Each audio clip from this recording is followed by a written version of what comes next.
शायद कोई नहीं चाहिए। आमीन, हालेलुया।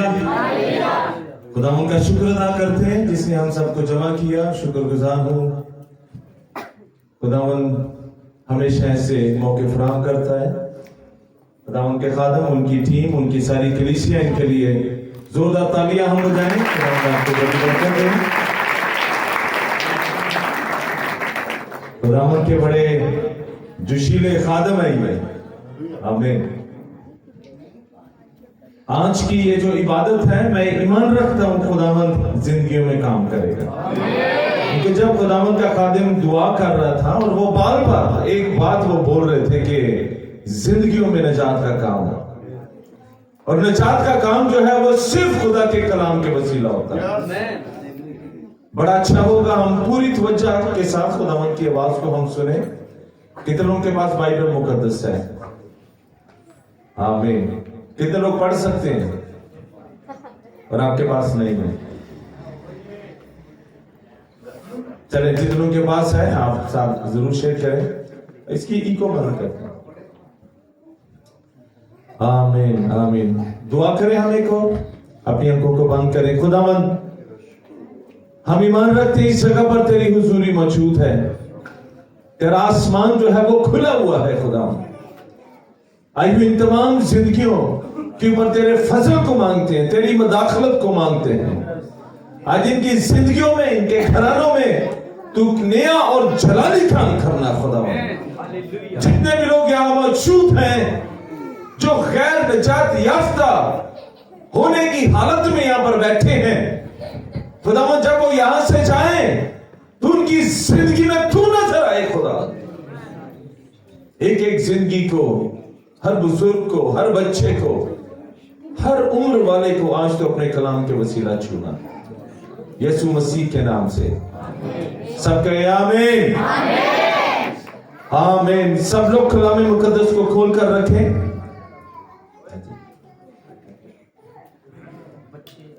बच्चे उठना नहीं, वो सामने कैमरा कलाम कार्ड होगा, सामने आओगे बात। ठीक है, आमीन। तैयार है आप सब लोग? हम कलाम को सुने। आमीन। खुदावंद का कलाम जो है वही हमारे अंदर ईमान की तासीर को पैदा करता है, और जब तक कलाम ना हो हमारे अंदर ईमान नहीं होगा, और जब तक ईमान नहीं होगा तब तक हमारी जिंदगी में कोई मौजज़ा नहीं होगा। आज हम मौजज़ात हासिल करने के लिए पता नहीं कितने पैसे खर्च लेते हैं, कहां कहां पर चल कर जाते हैं, लेकिन अगर आप कलाम को अपनी जिंदगी में आने दें तब जहां पर भी होंगे खुदावंद का हाथ आप पर बढ़ेगा। इसलिए कि कलाम में उसका वादा है, वो अपने कलाम को नाजिल फरमा कर क्या करता है? शिफा देता है। तो ये खुदावंद के कलाम की कुदरत है और खूबी है कि इंसान की जरूरत जो है वो खुदा के कलाम के वसीला पूरी होती है। मैं अक्सर हर कलाम में एक बात दाऊद की बोलता हूं, खुदावंद मेरा चौपान है, मुझे कमी ना होगी। बहुत सी कमियां जिंदगियों में रह जाती हैं। कहीं पर दौलत की कमी है, कहीं पर किरदार की कमी है, कहीं पर ईमान की कमी है, कहीं पर बदनी तौर पर कई कमियां रह जाती हैं जिंदगियों में। जो बेऔलाद है वहां पर औलाद की कमी है। लेकिन मैं इस बात पर ईमान रखता हूं, हम एक कमी पूरी कर ले, हमारी सारी कमियां पूरी हो जाएंगी, और वो कमी खुदा के कलाम की कमी है। जहां पर कलाम आता है वहां पर ईमान आता है, और जहां पर ईमान आता है वहां पर मौजज़ा आता है। आमीन। याद रहेगा ये जुमला? बोले मेरे साथ बुलंद आवाज से, जहां कलाम आता है, जरा जोर से, जहां कलाम आता है वहां ईमान आता है, जहां ईमान आता है वहां मौजज़ा आता है। आमीन। तो मेरे मुंह से सुने, कोई गोरा आया, काला आया, ये आया, वो आया, किसके आने से मौजज़ा आता है? कलाम। आमीन। कितने लोगों को ये जुमला ज़बानी याद हो गया? हाँ जी, बुलंद आवाज से, गलती नहीं करनी, बैठे ही चाहे बैठ के। जहाँ मौजज़ा आता है वहाँ कलाम आता है, वहाँ ईमान आता है, जहाँ ईमान आता है। अच्छा, हमें ड्रामे का नाम बड़ी जल्दी याद होता है, एक्टरों के नाम भी बड़ी जल्दी याद होते हैं, बहुत सारी चीजें, लेकिन अब यहां देखना आपका ज़हन कितना तेज चलता है। बुलंद आवाज से, जहाँ कलाम आता है वहाँ ईमान आता है, और जहाँ ईमान आता है वहाँ मौत आता है। आमीन, हालेलुया, आमीन। अच्छा, आप में से किसी को, अच्छा आपने जब भी तालियां बजानी है ना, आपने फीकी फीकी नहीं बजानी, क्योंकि खुदावंद के लिए होती हैं, मेरे लिए नहीं है, ठीक है? तो ये आपकी बेदारी का एक सबूत है। जोरदार तालियां बजाइए। क्या नाम है आपका? नाम क्या आपका? हाँ, शारून। जबरदस्त। आप में से किसी को 23 सुबूर जुबानी आता है? सही वाला आता है? नहीं, देखने गलती नहीं होनी चाहिए। भाइयों में से, भाई नहीं, आपने बता दिया, बहनों में से जल्दी से आप। हाँ जी, माइक दे दो। हालेलुया। खुदावन मेरा चौपाल है, मुझे कमी ना होगी। वो मुझे हरी हरी चरागाहों में बिठाता है, वो मुझे राहत के चश्मों के पास ले जाता है, वो मेरी जान को बहाल करता है, वो मुझे अपने नाम की खातिर सदाकत की राहों पर ले चलता है। बल्कि वह मौत के साया की वादी में से मेरा गुजर हो, मैं किसी बला से नहीं डरूंगा, क्योंकि तू मेरे साथ है। तेरे आसा और तेरी लाठी से मुझे तसल्ली है। तू मेरे दुश्मनों के रूबरू मेरे आगे दस्तरखान बिछाता है। तूने मेरे सर पर तेल मला है, मेरा प्याला लबरेज होता है। यकीनन भलाई और रहमत उम्र भर मेरे साथ साथ रहेगी, और मैं हमेशा खुदावंद के घर में सुकूनत करूंगा। आमीन, हालेलुया। खुदावंद आपको बरकत दे। हमें कलाम की आयात, ज़बूर, बहुत सारी बातें ज़बानी याद होनी चाहिए। पुराने अहदनामा से निकालें मेरे साथ अय्यूब की किताब, उसका 14 बाब। पुराने अहदनामा से, आप जिनके पास बाइबल मुकद्दस नहीं है, बड़े गौर से कलाम की इन बातों को आपने सुनना है, और जितना थोड़ा सा हमारे पास वक्त है, अपनी पूरी तवज्जो जो है वो खुदावंद के कलाम की तरफ लगाएं। निकालिए अय्यूब की किताब, उसका 14 बाब और उसकी पहली 2 आयत में आपके सामने मैं पढ़ूंगा।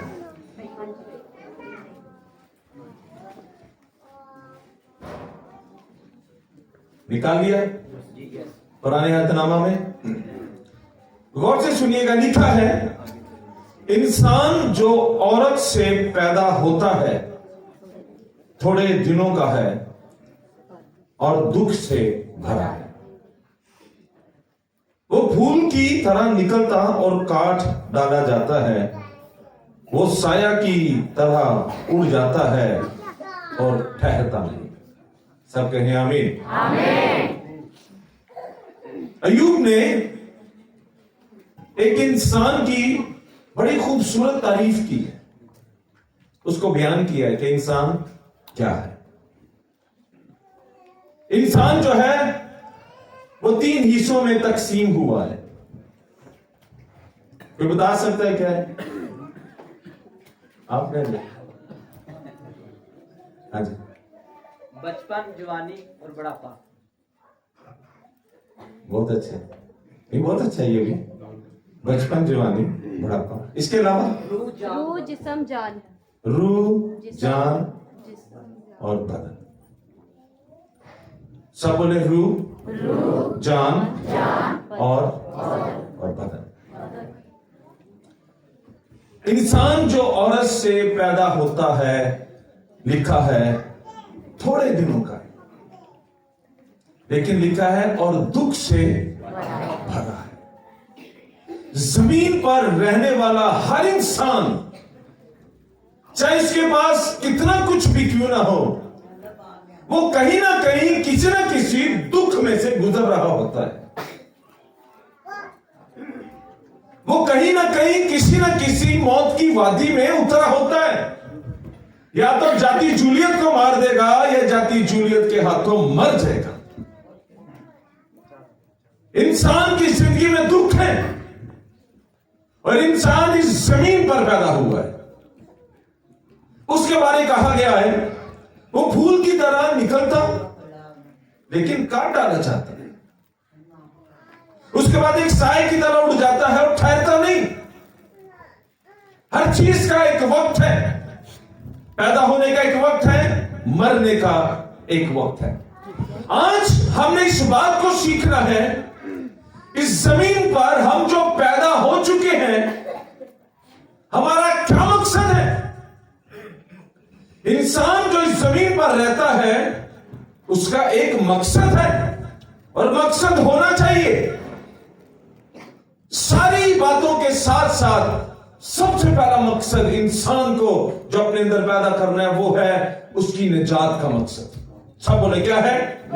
निजात। उसको निजात मिलनी चाहिए, उसको गुनाह से छुटकारा मिलना चाहिए, उसको नई जिंदगी हासिल करनी चाहिए। इसलिए कि जो निजात पा जाएगा वो बच जाएगा और जो निजात नहीं पाएगा उसका क्या हश्र होगा, उसको आगे चलकर हम बाइबल मुकद्दस में हम सीखेंगे। दुनिया के हालात बड़े अजीब से होते जा रहे हैं। मत्ती की इंजील 24 बाब, लूका की इंजील 21 बाब और मरकस की इंजील 13 बाब। ये खास 3 ऐसे अबवाब हैं जो इल्मुल आखिरत के ताल्लुक से आखिरी दिनों की तालीम से भरे हुए हैं, जो हमें ये सिखाते हैं कि आखिरी दिनों में क्या होगा। कोई बता सकते हैं चौथे दिन क्या हुआ? जल्दी से। रोशनी। और उस रोशनी में क्या चीजें बनाई गई? सूरज, चांद, सितारे। सूरज की रोशनी कहां पर आती है? जमीन पर। चांद रात के वक्त जमीन को रोशन करता है और सितारे वो भी जमीन पर रहने वालों के लिए। ये चौथे दिन हुआ।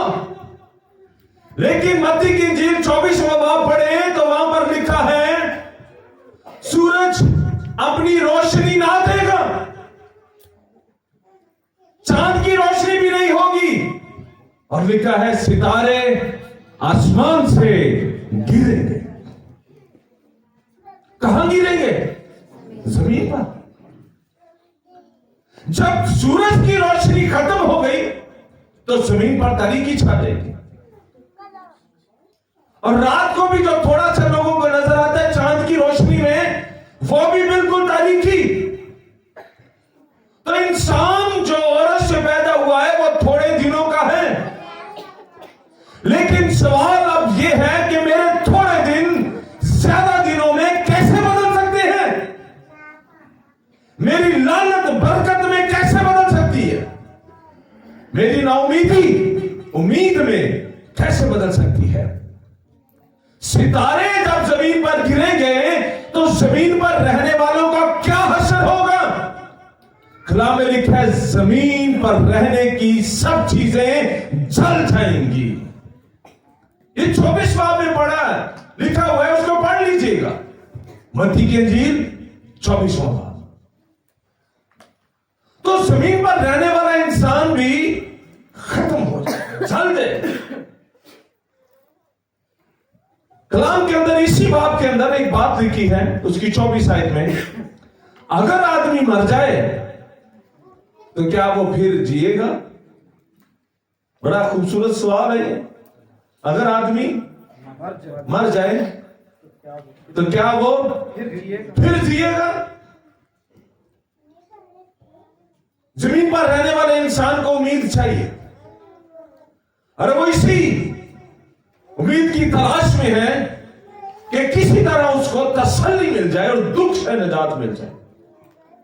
वो पैदा हो गया और जिंदगी के अंदर दुख बढ़े हैं, लेकिन खुदावंद के पास हमारे लिए, इंसान के लिए, जमीन पर रहने वाले के लिए एक मुकम्मल निजात का मंसूबा है। जब सब कुछ खत्म हो गया तो इसका मतलब है कि जब सितारे भी गिर गए, रोशनी भी चली गई, चांद की भी, सूरज की भी, तो फिर चौथे दिन वाला निजाम वो खत्म हो गया। इस रोशनियों से 4 चीजें हैं जो होती थी और वो होती हैं। निशानों, जमानों, वर्षों और दिनों में इम्तियाज,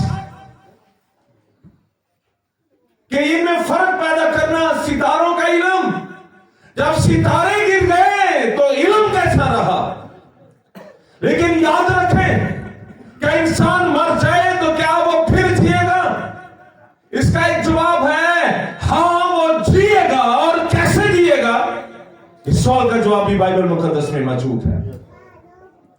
दुख से भरा है, लेकिन खुदावन के पास ईमानदार के लिए एक और जमाना है, जिस जमाना में वो उनको लेकर जाना चाहता है। जहां मैं हूं वहां तुम भी होगे।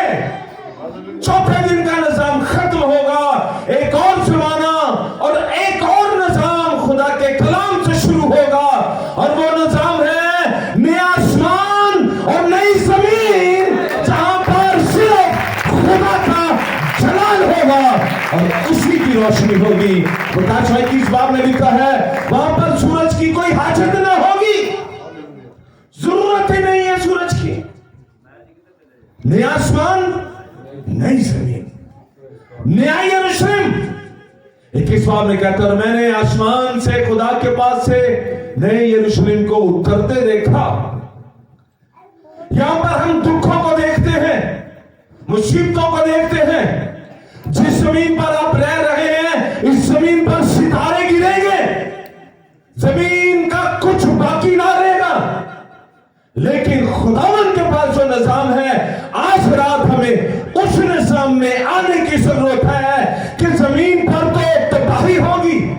24 बाब में लिखा मत्ती की इंजील के, एक बड़ी मुसीबत। अगर एक बड़ी मुसीबत जमीन पर होगी तो हमारे खुदा के पास एक बड़ी कुदरत और एक बड़ा जलाल है। वो अपने लोगों को उठाएगा, वो हमें तबाही से बचाएगा, एक बड़ी मुसीबत से बचाएगा। क्या वो जिएगा? वो जी सकता है। उसके पास एक निजाम है इंसान के लिए। और कौन से इंसान के लिए? निजात याफ्ता के लिए।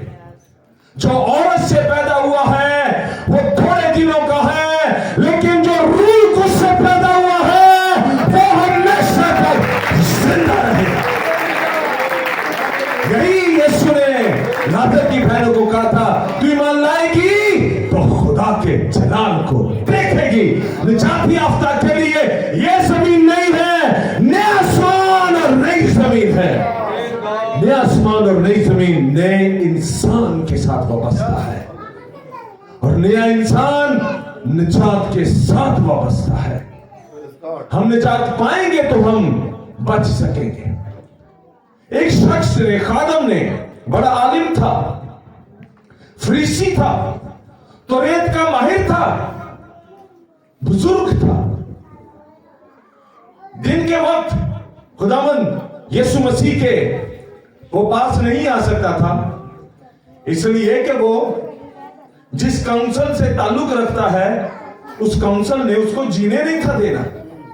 यूहन्ना की इंजील 3 बाब, और उस शख्स का नाम था निकोदेमुस। उस्ताद, आलिम, खुदा यीशु मसीह की आकर तारीफ करने लगा, जो मौजूद है तू दिखाता है, कोई शख्स नहीं दिखा सकता जब तक खुदा उसके साथ ना। दिन को नहीं आ सकता क्योंकि जिस काउंसिल का हिस्सा है यहूदियों की काउंसिल, जो 70 लोगों पर मुश्तमिल है, जो सारे फैसले करती है, जो हर चीज का एक कानून बनाती है, फैसला करती है, ये छुप कर रात की तारीखियों में उसके पास है। हाँ जी, बैठ जाओ भाई जी, बच्चों बैठ जाओ। ये शख्स यीशु से मुलाकात के लिए आया। उसने ये देखा कि जो भी मौजज़ा है और जो शरीयत तालीम सिखाती है वो हर चीज तो इसके ऊपर आकर पूरी हो जाती है। वो बेचैन हो गया, आखिरकार यीशु से मिलने के लिए आ गया। अपने अंदर कलाम की बेचैनी को बढ़ने दें ताकि आपकी मुलाकात यीशु मसीह के साथ हो। और आकर उससे गुफ्तगू शुरू की। खुदा यीशु मसीह ने मौजज़े की बात नहीं की, उसने मौजज़े की बात को पीछे किया। उसने कहा जब तक कोई नए सिरे से पैदा ना हो आसमान की बादशाही को देख नहीं सकता। दूसरी बात उसने कही जब तक कोई पानी और रूह से पैदा ना हो वह आसमान की बादशाही में दाखिल नहीं हो सकता।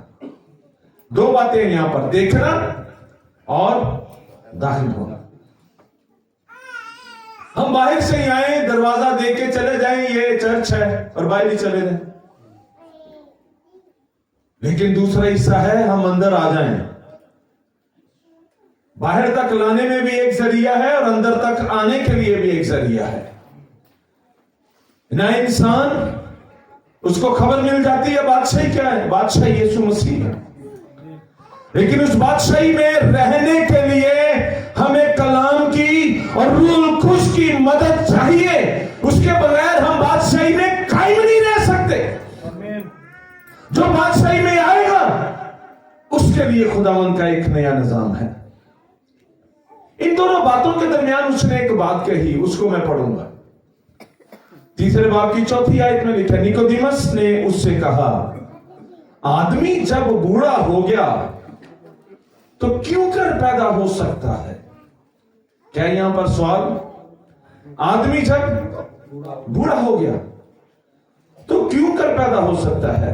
क्या वो दोबारा अपनी मां के पेट में दाखिल होकर पैदा हो सकता है? एक सवाल है, क्योंकि उसके साथ नए सिरे से पैदा होने की बात की गई है। नए सिरे से पैदा होने से मुराद है नया इंसान, और नया इंसान वो होता है जो अपनी पिछली पुरानी जिंदगी के तमाम गुनाहों से तौबा कर लेता है। तौबा का मतलब है सोच का बदल जाना। जिसकी सोच ही ना बदली हो और वो नया होने का दावा करे तो वो झूठ है। मैं हमेशा एक बात एक शख्स की याद रखता हूं, और कई दफा कुछ बातें कलाम का हिस्सा बन जाती है और सारी जिंदगी के लिए बन जाती है। एक शख्स चर्च में मेरे पास आया, मुझे कहने लगा मैंने गवाही देनी है। मैंने कहा गवाही देने से पहले आप मुझे बताएं आपकी गवाही क्या है?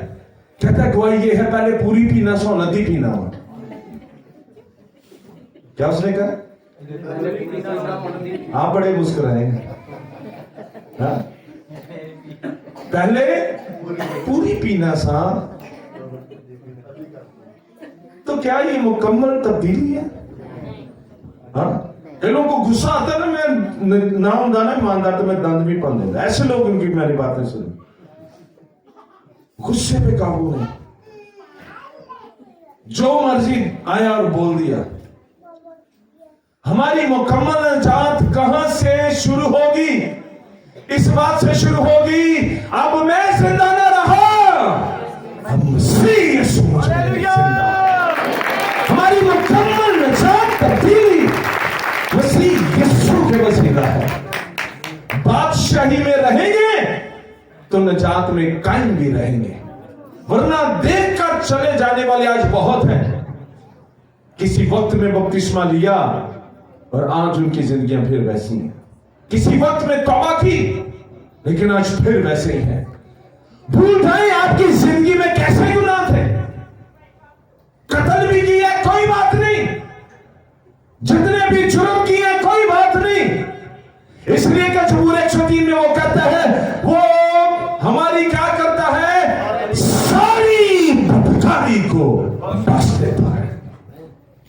ये उसकी मोहब्बत है, ये उसका प्यार है।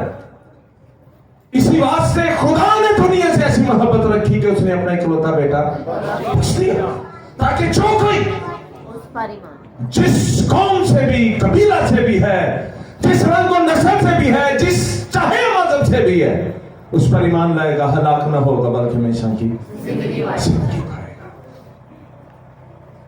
निकोदेमस एक आलिम शख्स था। तारीख हमें यह सिखाती है, ये जो आज मैंने बोल दिया खुदा ने दुनिया से ऐसी मोहब्बत रखी, ये यीशु और निकोदेमस की गुफ्तगू का ही हिस्सा थी। तीसरे बाब की 16। तारीख हमें यह सिखाती है कि निकोदेमस उसी रात उसने वो काउंसिल जिसने उसको सिर्फ मजहबी बनाया था, उसकी जिंदगी में कमी किस बात की थी? उसकी जिंदगी में कमी मसीह के मुकशफा की थी। वो नहीं जान पा रहा था कि जिसके जरिए इतने मौजे होते हैं, आखिर ये है कौन है। उसको पता चल गया जो आने वाला मसीह था वो यही है। तो उसका नाम इमैनुएल रखना, जिसका मतलब है खुदा हमारे साथ। इसलिए तो उसने कहा जो मुझे तू दिखाता है कोई शख्स नहीं दिखा सकता जब तक खुदा उसके साथ ना हो। मुआजिज़ा हासिल करने के लिए खुदा का साथ होना जरूरी है, लोगों का नहीं, इबादतों का नहीं। वो सारी चीजें अपनी जगह। सबसे पहले हमारी जिंदगी में खुदा मौजूद होना चाहिए। फिर उसके बाद जहां पर सच्चे दिल से इबादत की जाती है, फिर उसका हिस्सा बने, ताकि आपकी रूहानी परवरिश बेहतर तौर से हो सके। इंसान के लिए खुदा के पास एक मंसूबा है। दूसरा पतरस उसके अंदर 3 बाब की 10वीं आयत से पढ़ूंगा, गौर से सुनिएगा। दूसरा पतरस का खत, उसका 3 बाब और 10वीं आयत। अब जिनके पास बाइबल नहीं है, ये बड़ी सुनने वाली बातें हैं। बाइबल मुकद्दस का हर एक लफ्ज जो है वो कुदरत से भरा हुआ है। लिखा है, लेकिन खुदावंद का दिन चोर की तरह आ जाएगा। उस दिन आसमान, जिस आसमान को आप देखते हैं जहां पर सूरज है, चांद है, सितारे हैं, लिखा उस दिन आसमान बड़े शोर-ओ-गुल के साथ बर्बाद हो जाएंगे और अजरामे फलक हरारत की शिद्दत से पिघल जाएंगे और जमीन और उस पर के काम जल जाएंगे। क्या लिखा है? जमीन और उस पर के काम जल जाएंगे। तो इंसान कहां रहता है? जमीन पर। तो जिसकी जिंदगी मसीह से दूर होगी वो जल जाएगा। उसके बाद लिखा है, जब ये सब चीजें इस तरह पिघलने वाली हैं तो तुम्हें पाक चाल चलन और दीनदारी में कैसा कुछ होना चाहिए। जब पता जो है कि अभी जमीन ने पिघल जाना है, खत्म हो जाना है, तो क्यों ना हम अपना चाल चलन बदल लें, क्यों ना हम अपनी राहें बदल लें, अपनी दोस्ती बदल लें। बुरी सोबतें अच्छी आदतों को बिगाड़ देती है। मेरे वालिद बिशप साहब एक बड़ी खूबसूरत बात किया करते थे।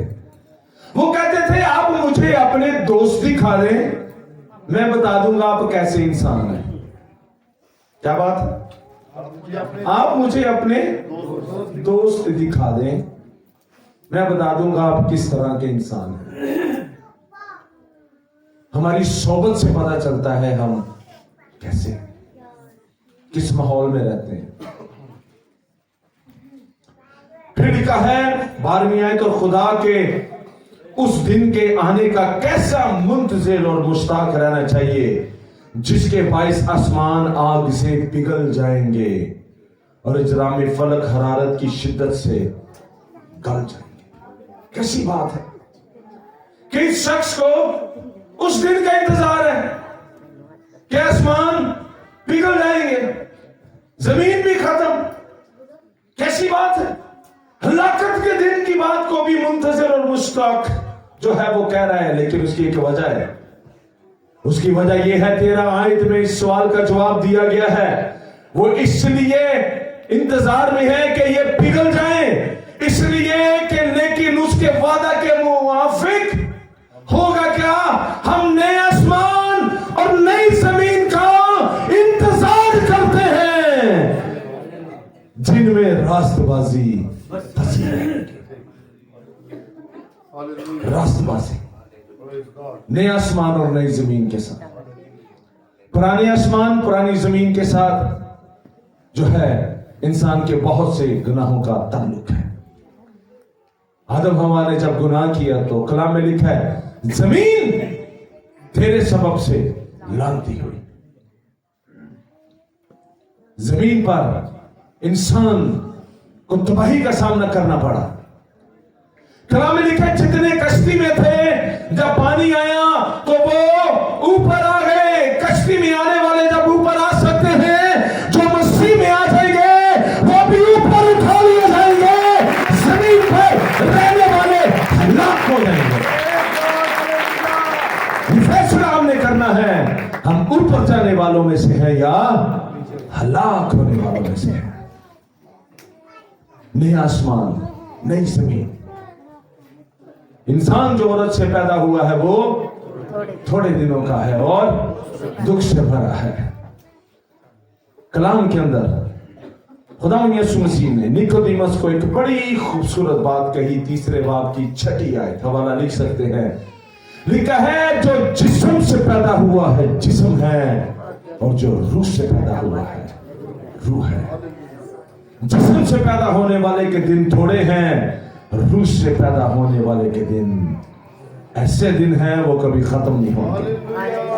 अब की जिंदगी, हमेशा की जिंदगी, नई जिंदगी। जब हम खुदावन में हैं, नया इंसान नई चीजों का हकदार है। नई चीजें नए इंसान के साथ वाबस्ता है। मुकाशवा 3 बाब जो है, मुकाशवा उसका बल्कि 2 बाब,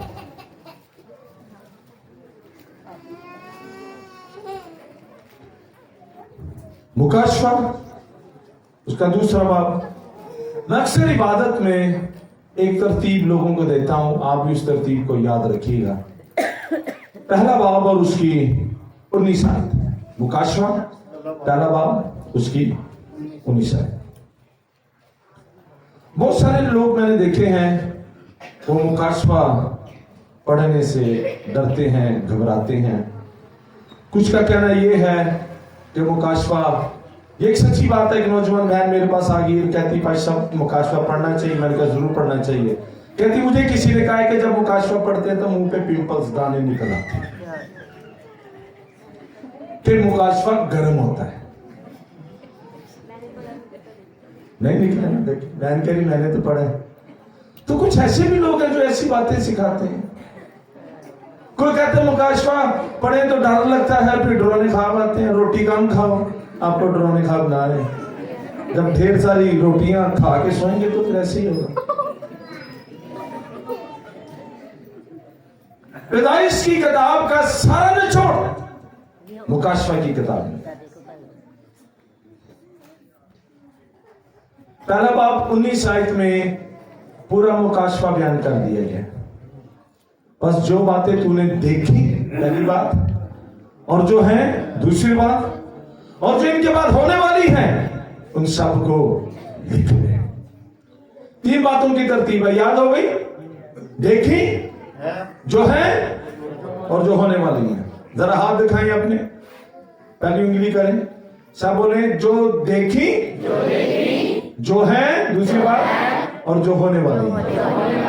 याद रहेगा? अब फिर से आपने याद रखना है। जो देखी, मेरे भी जरा समझो। जो देखी, मुकाशवा पहला बाब, क्या लिख रहे हैं अपनी कॉपी? जो देखी, मुकाशवा पहला बाब, जो है दूसरा और तीसरा बाब, और जो इनके बाद होने वाली है। तीसरे बाब के बाद आपको कहीं कलीसिया का लफ्ज नहीं मिलेगा। 22वें बाब के आखिर में जाकर एक बार में किया रूह और दुल्हन कहती है आप। चौथा और 5वां बाब आसमानी मंजर, वो इसलिए कि कलीसिया उठा ली गई है। 6ठे बाब में जब मोहरें खुलती हैं तो जमीन पर एक 7 साल का दौर शुरू होता है, जिसको मत्ती की इंजील 24वें बाब में बड़ी मुसीबत कहा गया है। उसी 7 साल के दौर में 666 का जो निशान और नंबर है वो आएगा, और उसके 2 हिस्से हैं, 3.5 साल, 3.5 साल, और आखिरी 3.5 साल जो होंगे उसके अंदर वो आएगा। लेकिन खुदावन जो है अपनी कलीसिया को, कलीसिया किसको कहते हैं? सबने मेरे पीछे बोलना है, रूहानी जमायत। क्या है? दूसरा मतलब नजात याफ्ता लोगों की जमायत। ये चर्च बिल्डिंग है, कलीसिया लोग होते हैं जो अल्लाह किए होते हैं, जो बुलाए गए होते हैं। ये चर्च बिल्डिंग है।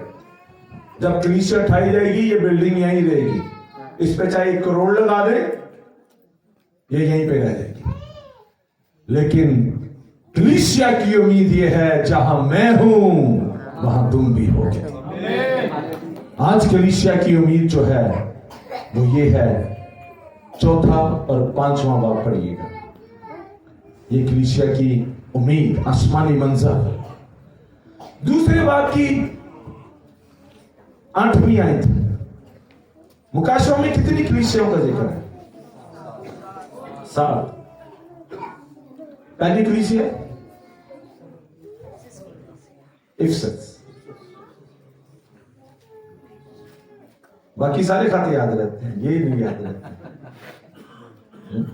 और तरतीब भी उल्टी कर दी थी समझना। इफिसस की कलीसिया, मुझे तुझसे ये शिकायत है, तूने अपनी पहली सी मोहब्बत।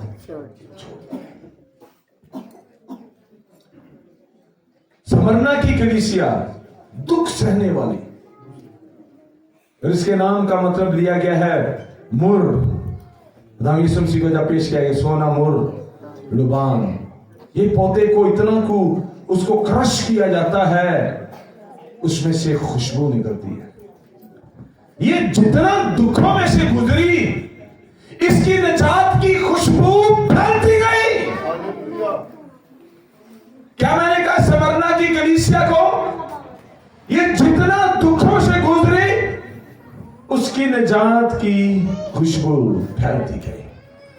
आप अपनी जिंदगी का गम देखते हैं, याद रखें जो मसीह पर ईमान लाता है उसके गम के बाद एक खुशी उसका इंतजार कर रही है, और खुदा उसकी जिंदगी में शादमानी लेकर आता है। जो मसीह में है वो शादमान होता है, जो मसीह में नहीं है वो वादी में उतरकर वादी में ही मर जाता है। जाती जूलियत उसको मार देता, जो इब्लीस की सूरत है।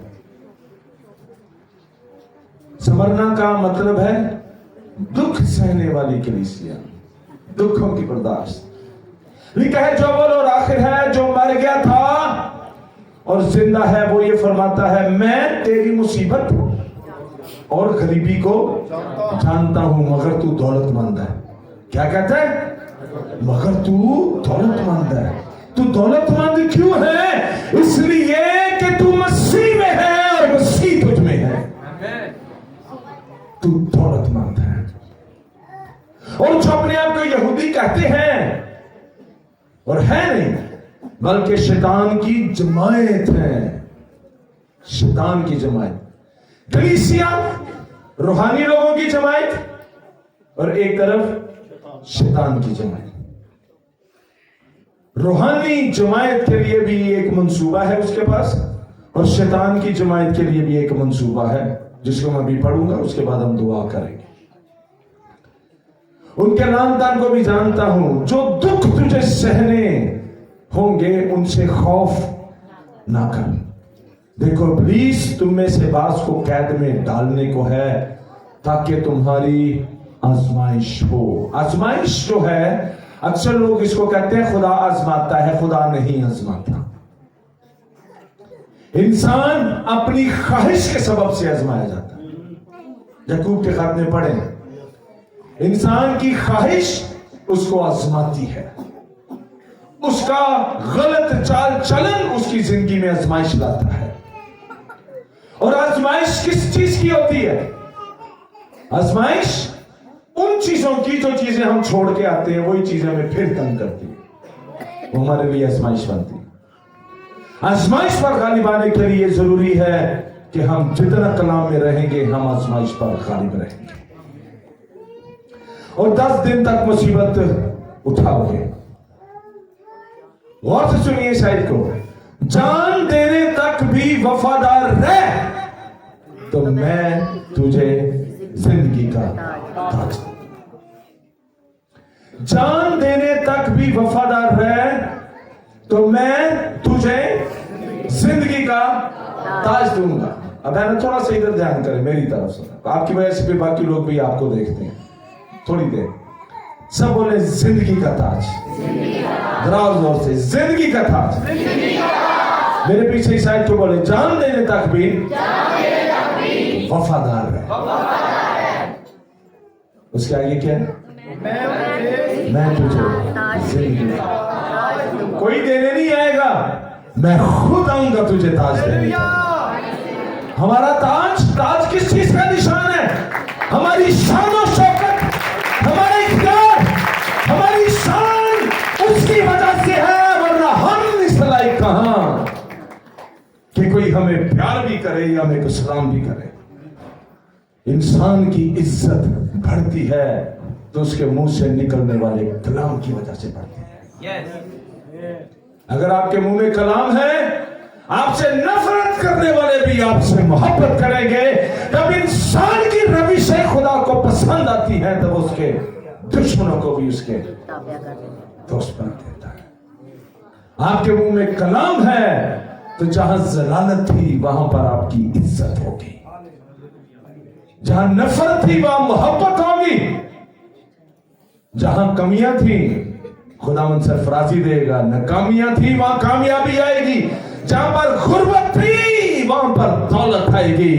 फिर आप कहेंगे मुझे सरफराज करने वाला मेरा खुदा है।